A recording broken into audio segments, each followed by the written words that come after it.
IAS institute నిర్వహిస్తున్న all India scholarship exam pass అవ్వండి. 2 years ఫీజులో 50% మాత్రమే పే చేయండి.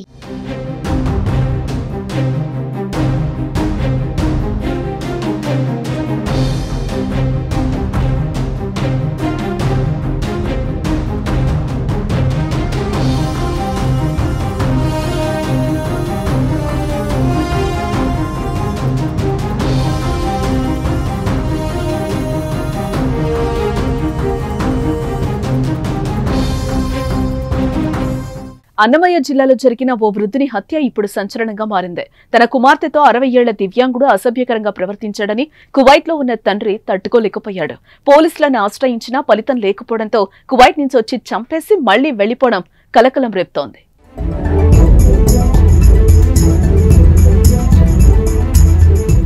ఓబులవారిపల్లి మండలానికి చెందిన ఆంజనేయ ప్రసాద్ దంపతులు కువైట్ లో ఉంటున్నారు. వారి కుమార్తెను ఊళ్ళో ఉంటున్న చెల్లెలు ఆమె భర్త వద్ద ఉంచారు. ఇటీవల చెల్లెల్ని మామ మనవరాలి వరసయ్యే ఆ బాలిక పట్ల అసభ్యంగా ప్రవర్తించాడు. ఆ విషయాన్ని బాలిక తన తల్లికి ఫోన్ చేసి తెలిపింది. ఆమె వెంటనే చెల్లెలికి ఫోన్ చేశాడగా ఆమె సరిగా స్పందించలేదు. ఆందోళనతో తల్లి కువైట్ నుంచి వచ్చి ఓబులవారిపల్లె పోలీస్ స్టేషన్ లో ఫిర్యాదు చేసింది. అయితే పోలీసులు దివ్యాంగుడిని పిలిపించి మందలించి వదిలేశారు. పోలీసులు సరిగా పట్టించుకోకపోవడంతో బాలిక తండ్రి ఆంజనేయులు తీవ్ర నిరాశకు గురయ్యాడు. వృద్ధుడు తన కుమార్తెతో అసభ్యకరంగా ప్రవర్తించటాన్ని అసలు తట్టుకోలేక కువైట్ నుంచి వచ్చి శనివారం తెల్లవారుజామున ఇంటి ఆవరణలో నిద్రిస్తున్న దివ్యాంగుడి తలపై ఇనుప రాడుతో మోది హత్య చేశాడు. వెంటనే కువైట్ వెళ్లిపోయాడు.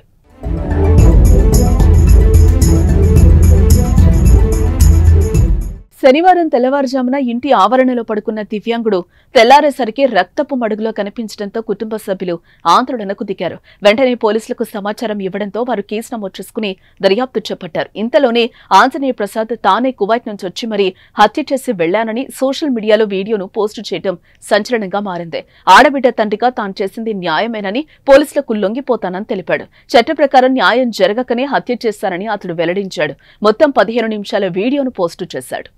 నోరు మూత పెట్టేసిన డాడీ, భయపెడుతున్నా డాడీ, ఊపిరాలేదు డాడీ అని చెప్తా ఉంటే ఒక కన్న తండ్రికి ఏ రకంగా ఉంటారు ఒక్కరంతా ఆలోచించండి. అందులో వీళ్ళు పోలీసు వాళ్ళు ఏం చేయలేకపోయా, వీళ్ళు పబ్లిక్ చేసి ఈ మాటలా మాట్లాడేది ఒకటి. అబ్బా, ఇప్పుడు నిర్ణయం తీసుకున్నా, నా బిడ్డ జీవితం నాశనం చెయ్యాలి అని అనుకున్నా. అతని జీవితం ఉండకూడదు అని అప్పుడు నిర్ణయం తీసుకున్నా.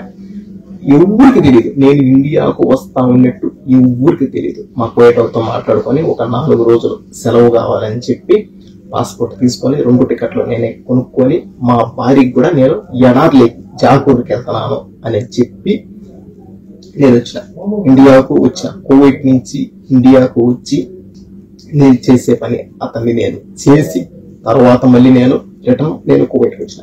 మొత్తం అంతా పూర్తి బాధ్యత నాదే, నేనే చేసిన. ఈ హత్య కుమార్తెపై తండ్రి ప్రేమను తెలపడంతో పాటు వ్యవస్థలో లోపాలుంటే ఏం జరుగుతుందో తెలియపరుస్తోందని పలువురు అభిప్రాయం వ్యక్తం చేస్తున్నారు.